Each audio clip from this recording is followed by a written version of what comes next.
आपण कसत असलेल्या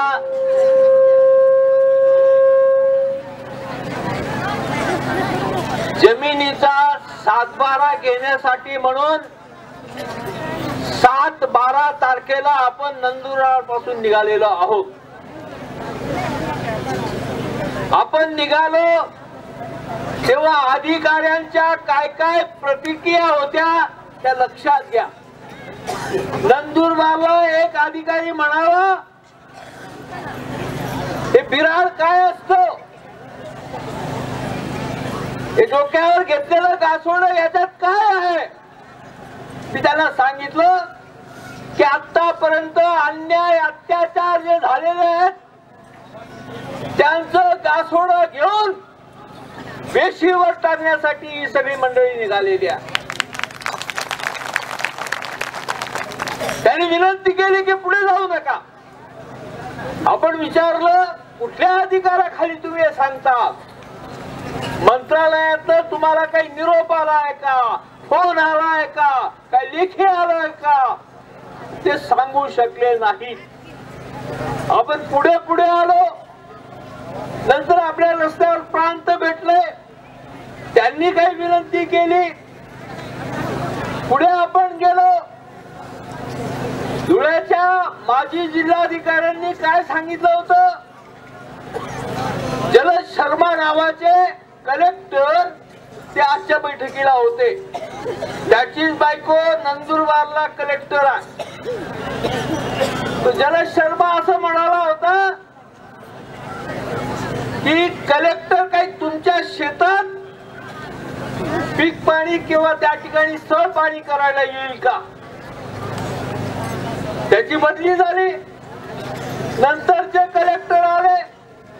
त्या नंतरच्या कलेक्टरनी सांगितलं की मी जे दावे अपात्र केलेले आहेत, मी निकाल दिलेला आहे, मी तो आता परत घेणार नाही. लक्षात घ्या, नंदुरबारचा अधिकारी म्हणत होता काही होणार नाही, धुळ्याचा अधिकारी म्हणत होता काही होणार नाही. पण तुमच्या सगळ्यांचा जो निर्धार होता, एकजूट होती, संख्या होती, जसा जसा मोर्चा पुढे पुढे सरकायला लागला आणि मग निरोपवर निरोप यायला लागले. जाऊ नका, बसू आपण, चर्चा करू. नागपूर या एकूण राज्याचं शेवटचं टोक आहे. 2 वेळा आपले कार्यकर्ते त्या ठिकाणी पोहोचले. पहिल्या वेळेला फारशी समाधानकारक चर्चा झाली नाही. दुसऱ्या वेळेला मात्र त्या ठिकाणी जेव्हा इथं येऊन निर्धार व्यक्त केला, सगळे अधिकारी त्या ठिकाणी, पोलीस अधिकारी विशेषतः, सगळेजण सांगत होते की नका, पुढे नका जाऊ, थांबा थांबा. परंतु आपण ज्या पद्धतीने निर्धार व्यक्त केला की आम्ही 432 किलोमीटर 17 दिवसामध्ये अंतर पार करणार आहोत आणि त्या ठिकाणी मुंबईला धडकणार आहोत. आणि मग त्यांना वाटायला लागले की आता यांचा निर्धार पक्का आहे. आणि मग त्यांनी त्या संबंधातलं हा सगळा रिपोर्ट तिकडे जातो. इथले सगळे जे अधिकारी असतात त्या अधिकारी सातत्याने आपल्या सरकारला त्या ठिकाणी कळवत असतात की ही सगळी मंडळी अत्यंत लढ्यासाठी त्या ठिकाणी खंबीर आहेत, हे माघार घेणार नाहीत.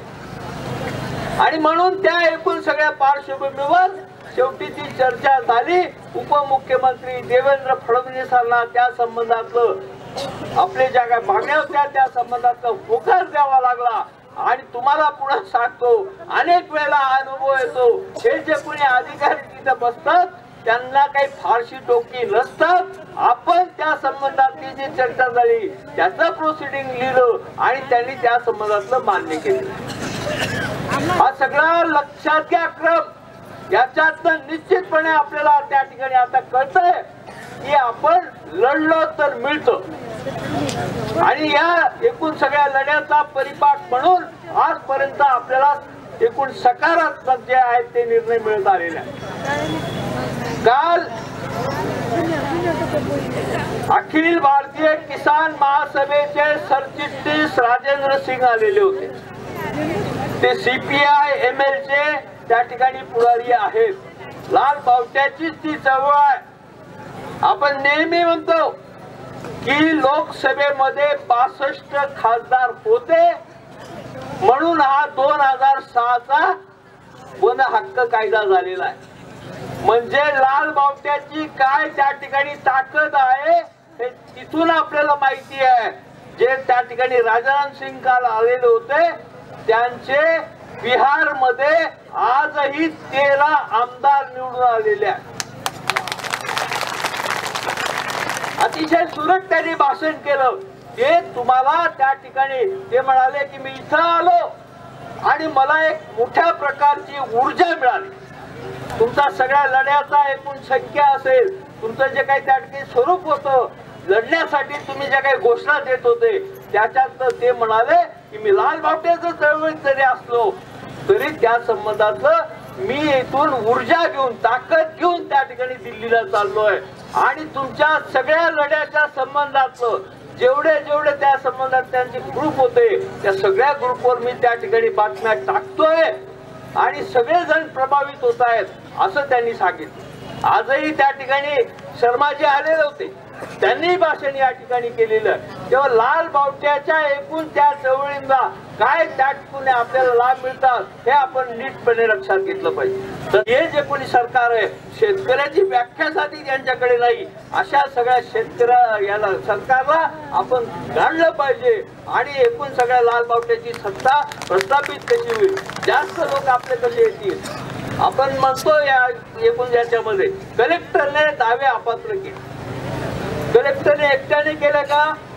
तिथं आपण निवडून दिलेले पंचायत समितीचा सदस्य बसलाय, आपण निवडून दिलेला जिल्हा परिषदचा सदस्य बसलाय, आपण निवडून दिलेला आमदार बसलाय आणि हे सगळं कडबोळ जे आहे ते कडबोळ तुमचं वाटोळ करण्यासाठी तिथं बसलेले आहेत. त्यांनी दावे अपात्र केलेत हे सुद्धा नीटपणे लक्षात घेतलं पाहिजे. आणि हे सगळं जर बदलायचं असेल तर निश्चितपणे मतपेटीमध्ये सुद्धा आपण लक्ष घातलं पाहिजे आणि एकूण जे काही आता सत्ताधारी आहेत त्यांना काढलं पाहिजे. एवढं मी सांगेल. लाल बावटे की जय म्हणून थांबतो.